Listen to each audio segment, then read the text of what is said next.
ಇನ್ನು ಧರ್ಮಸ್ಥಳದಲ್ಲಿ ಮತ್ತೆ ಗುಂಡಿಯನ್ನ ತೋಡ್ತಾರೆ ಅಂತ ಟಿವಿ9ಗೆ ಟಿ ಜಯಂತ್ ಎಕ್ಸ್ಕ್ಲೂಸಿವ್ ಹೇಳಿಕೆಯನ್ನ ಕೊಟ್ಟಿದ್ದಾರೆ. ಈ ತನಿಖೆ ಮುಗಿದ ಮೇಲೆ ಮತ್ತೆ ಗುಂಡಿ ತೋಡ್ತಾರೆ. ಧರ್ಮಸ್ಥಳದಲ್ಲಿ ಮತ್ತೆ ಗುಂಡಿ ತೋಡ್ತಾರೆ. ಮಾಸ್ ಮ್ಯಾನ್ ಚಿನ್ನಯ್ಯಗೆ ಮಾರಿ ಹಬ್ಬ ಕಾದಿದೆ. ಎಸ್ಐಟಿ ವಿಚಾರಣೆಯಲ್ಲಿ ಅವನು ಬಾಯಿ ಬಿಡಿಸ್ತಾರೆ ಅಂತ ಸಾಮಾಜಿಕ ಕಾರ್ಯಕರ್ತ ಜಯಂತ್ ಟಿ ಹೇಳಿಕೆಯನ್ನ ಕೊಟ್ಟಿದ್ದಾರೆ. ಟಿವಿ9 ಜೊತೆ ಮಾತನಾಡ್ತಾ ಇದ್ದಂತ ಸಂದರ್ಭ ನಮ್ಮ ಪ್ರತಿನಿಧಿ ಅಶೋಕ್ ಜಯಂತ್ ಟಿಯನ್ನ ಮಾತನಾಡಿಸಿದ್ದಾರೆ. ಬನ್ನಿ ನೋಡೋಣ. ನಿನ್ನೆ ತಮ್ಮ ಬೆಂಗಳೂರಿನ ನಿವಾಸದಲ್ಲಿ ಎಸ್ಐಟಿ ಅಧಿಕಾರಿ ಶೋಧ ಕಾರ್ಯವನ್ನು ಮಾಡಿದರು. ಯಾಕೆ ತಮ್ಮ ಮನೆಯಲ್ಲಿ ಶೋಧ ಕಾರ್ಯವನ್ನು ಮಾಡಿರೋದು, ಇದರಿಂದ ಇರ್ತಕ್ಕಂಥ ಉದ್ದೇಶ ಏನು ಅಂತೇಳಿ? ಸರ್, ಸರ್ವೋಚ್ಚ ನ್ಯಾಯಾಲಯಕ್ಕೆ ಏನು ಭೀಮಾ ಮತ್ತು ಅವತ್ತಂದ ಮೆಟೀರಿಯಲ್ನ ತಗೊಂಡೋಗ್ಬೇಕಿತ್ತು. ಅಂಥ ಸಂದರ್ಭದಲ್ಲೂ ಮತ್ತು ವಕೀಲ ಹತ್ರ ಬಂದು ಅವರ ಸ್ಟೇಟ್ಮೆಂಟ್ ಕೊಡೋ ಸಂದರ್ಭದಲ್ಲೂ 2 ದಿನ 3 ದಿನ ಮನೆಯಲ್ಲಿ ಉಳ್ಕೊಳ್ಳಿಕ್ಕೆ ವ್ಯವಸ್ಥೆ ಕೊಡುತ್ತೆ ಸರ್.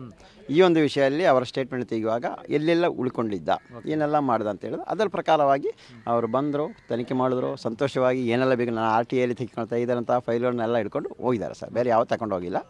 ಹೌದೇ. ಮೊಬೈಲ್ ಏನೋ ಸೀಸ್ ಮಾಡ್ಕೊಂಡ್ರೆ ಸರ್? ಇಲ್ಲ, ನಾನು ಇವತ್ತು ಕೇಳುವ ಮೊಬೈಲ್ ಸೀಸ್ ಮಾಡಿಲ್ಲ ಅಂತ ಹೇಳಿದ್ರು. ಇಲ್ಲ, ಮೊಬೈಲನ್ನು ಸೀಜ್ ಮಾಡಿಲ್ಲ. ಚಿನ್ನಯ್ಯನಿಗೂ ನಿಮಗೂ ಹೇಗೆ ಸಂಪರ್ಕ ಆಯಿತು? ಯಾವಾಗ ಸಂಪರ್ಕ ಆಗಿರೋದು? ಸರ್, ಏಪ್ರಿಲ್ ತಿಂಗಳಲ್ಲಿ ನನಗೆ ಅವನ್ನ ಕರ್ಕೊಂಡು ಬನ್ನಿ ಅಂತ ಹೇಳೋ ಸ್ಯಾಟಲೈಟ್ ಬಸ್ನ ಅಲ್ಲಿಂದ ಕರ್ಕೊಂಡು ವಕೀಲ ಹತ್ರ ಬಿಟ್ಟರು. ಯಾರು ಸರ್ ಕರ್ಕೊಂಡು ಬನ್ನಿ ಅಂತ ಹೇಳಿ?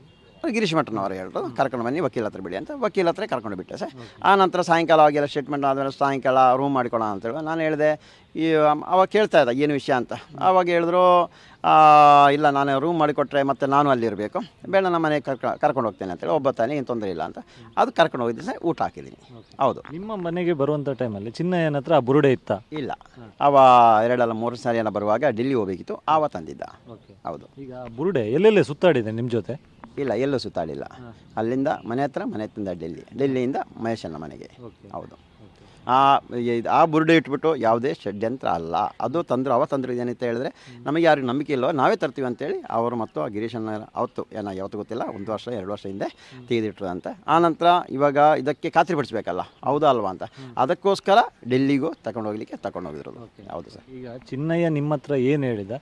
ಈಗ SIT ಅಧಿಕಾರಿಗಳ ಮುಂದೆ ಈ ಪ್ರಕರಣ ಸಂಬಂಧ ಏನು ಹೇಳ್ತಾ ಇದ್ದಾನೆ ಸರ್? ಚಿನ್ನಯ್ಯ ನನ್ನ ಹತ್ರ ಜಾಸ್ತಿ, ನಾನು ಈ ವಿಷಯದಲ್ಲಿ ಜಾಸ್ತಿ ಮಾತಾಡಲಿಕ್ಕೆ ಹೋಗ್ತಾ ಇರಲಿಲ್ಲ. ಅಂದರೆ ಒಂದೊಂದು ಮನಸ್ಸಂದರೆ ನಾನೇನೋ ಕೇಳಿದ್ರೆ ಅಷ್ಟೊತ್ತಿಗೆ ಗಿರೀಶನ್ನಿಗೆ ಹೇಳೋದು, ಆಮೇಲೆ ನನಗೆ ಏನಕ್ಕೆ ಅಂತ ಕೇಳೋದು. ಈ ರೀತಿಯ ಒಂದು ಸಂಚಲ ಮನಸ್ಸು, ಒಂದು ಗಟ್ಟಿ ಮನಸ್ಸಿಲ್ಲ. ಅದಕ್ಕೆ ಯಾವುದೇ ಕಾರಣಕ್ಕೂ ಅವತ್ತು ಫಸ್ಟ್ ಸ್ಟಾರ್ಟಿಂಗ್ ಒಂದು ಕೇಳಿದೆ, ಆಮೇಲೆ ಅವತ್ತೇ ಬಿಟ್ಟುಬಿಟ್ಟಿದ್ದೀನಿ ನಾನು. ಅದಕ್ಕೆ ತಾನೆ ಸರ್ವೋಚ್ಚ ನ್ಯಾಯಾಲಯಕ್ಕೆ ಹೋಗಿ ನಿಂತಿರುವಾಗ ನಾನು ನನ್ನದೊಂದು ಫೋಟೋ ತೆಗೆದೆ, ನನ್ನ ದಾಖಲೆಗೆ ಅವನೊಂದು ಫೋಟೋ ತೆಗೆದು ಅದನ್ನು ಹೇಳ್ತಾನೆ. ಮತ್ತು ನನಗೆ ಬೈತಾರೆ, ನನಗೆ ಬೇಕು, ನಂದು ಇರೋದು ಬಡ್ಡಿವಾರದು SKDRP. ಅದರಲ್ಲೂ ತುಂಬ ಜನ ಕರ್ನಾಟಕ ಸತ್ತಿದ್ದಾರೆ. ಆ ವಿಷಯದಲ್ಲಿ ನಾವು RTIಯಲ್ಲಿ ತೆಗೆದೆಲ್ಲ ಮಾಡ್ತಾ ಇದ್ವಿ. ಅದು ದೊಡ್ಡ ಬಂಡಲು ಇತ್ತು, ಅದೆಲ್ಲ ನಿನ್ನೆ ಅದು SIT ಅವ್ರು ತಗೊಂಡು ಹೋಗಿದ್ದಾರೆ ಅಂತ ಕಾಣಿಸುತ್ತೆ. ಈ ಕೆಲಸ ನಂದು ಸರ್. ಈಗ ಮುಂದೆ SIT ಅಧಿಕಾರಿ ತಮ್ಮನ್ನು ಕರೆದ್ರೆ ತಾವು ವಿಚಾರಣೆಗೆ ಹಾಜರಾಗ್ತದೆ? 100%. ಯಾವ ರಾತ್ರಿ ಕರೆಯಲ್ಲಿ ರವಕ್ಕೆ ಎದ್ದು ಹೋಗ್ಬಿಡ್ತೀನಿ ನಾನು.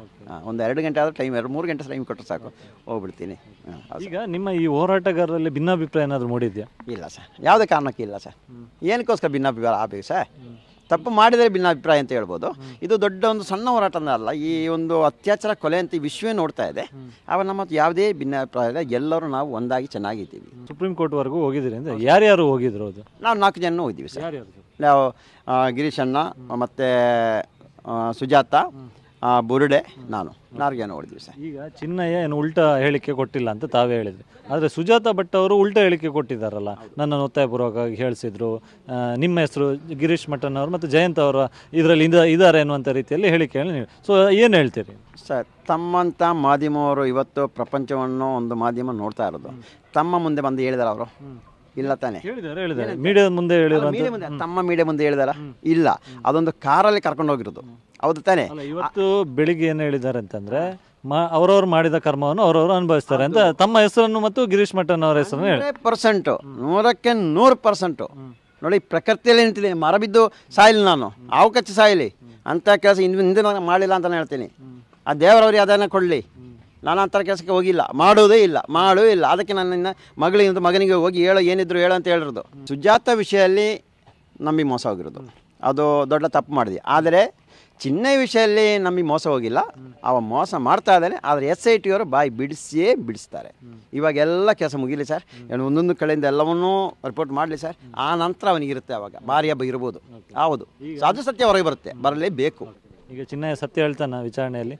100% ಹೇಳೇ ಹೇಳ್ತಾನೆ. ಇದು ಇವಾಗ ತೆಗೆದಾರಲ್ಲ, ಅಕ್ಕಪಕ್ಕಲ್ಲಿ ಇನ್ನೂ ತೆಗೆದೇ SIT ಅವರು. ಟೈಮ್ ಬರ್ತಾರೆ, ನೋಡ್ತಾರೆ. ಕ್ಯಾಮ್ರಾ ಪರ್ಸನ್ ದಿನೇಶ್ ಜೊತೆ ಅಶೋಕ್, ಟಿವಿ9 ಧರ್ಮಸ್ಥಳ.